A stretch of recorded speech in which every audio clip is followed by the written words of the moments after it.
আসসালামু আলাইকুম everyone, welcome back to my channel জয়াস হেসেল। যেসব বাচ্চারা ভেজিটেবল খেতেই চায় না তাদের জন্য হুমড়ি খেয়ে পড়ার মতো একটি পিজার রেসিপি করে দেখাবো। আর এই পিজা না খেয়ে বাচ্চারা থাকতেই পারবে না। চলুন তাহলে দেখে নিই কি কি লাগছে। এখানে আমি একটি ফ্রাই প্যানে সানফ্লাওয়ার অয়েল দিয়ে দিচ্ছি 3 টেবিল চামচ পরিমাণ। আপনারা রেগুলার অয়েলও ইউজ করতে পারেন।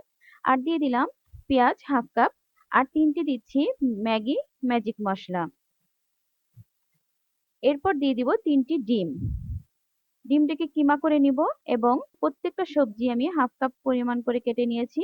আর সেই সবজিগুলো হচ্ছে গাজর, লাউ, আলু, পটল, সিম।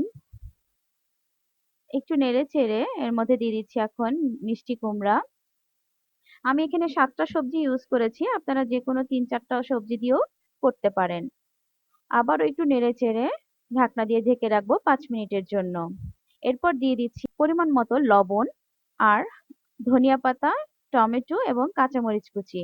এরপর দিয়ে দিচ্ছি অরিগানো হাফ চা চামচ পরিমাণ। সবজিটা হয়ে গেছে, এখন আমি পিজার ডোটা তৈরি করব।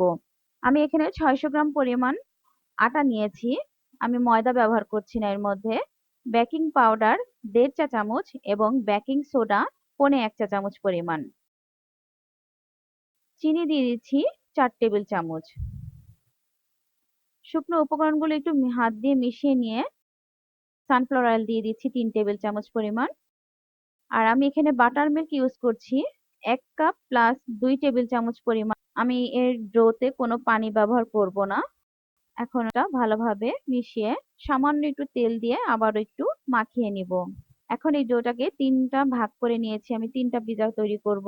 কেকের মোল্ডের নিচের অংশটাকে আলাদা করে নিয়ে এর মধ্যে আমি তেল একটু হাত দিয়ে মাখিয়ে নিচ্ছি। পিজার ডোটাকে এভাবে হাত দিয়েই আমি চেপে চেপে সাইজে গোল আকার দিয়ে কেকের মোল্ডের ওপর বসিয়ে দিলাম। এরপর কাঁটা চামচ দিয়ে এভাবে একটু গেঁথে নিব। এরপর দিয়ে দিচ্ছি টমেটো কেচাপ আর হাফ চা চামচ পরিমাণ অরিগানো। আর যেই ভেজিটেবলটা করে রেখেছিলাম সেটা দিয়ে দিলাম। দিয়ে দিচ্ছি মোজারেলা চিজ। মোটা তলযুক্ত একটু হাঁড়ি নিয়েছি, এর মধ্যে দিয়ে দিয়েছি হাফ কেজি পরিমাণ লবণ। এরপর একটি স্ট্যান্ড বসিয়ে দিয়ে ঢাকনা দিয়ে ঢেকে প্রিহিট করে নেব 10 মিনিটের জন্য। 10 মিনিট পর এখন আমি পিজার ট্রেটা বসিয়ে দিচ্ছি। তৈরি হয়ে গেল আমার ভেজিটেবল উইথ এগ পিজা। আমার ভিডিওটি যদি ভালো লেগে থাকে তাহলে লাইক, কমেন্টস এবং শেয়ার করবেন। আর নতুন নতুন রেসিপি পাওয়ার জন্য এখনই আমার চ্যানেলটিকে সাবস্ক্রাইব করে রাখুন। আজকের মতো এখানেই বিদায় নিচ্ছি। আল্লাহ হাফেজ।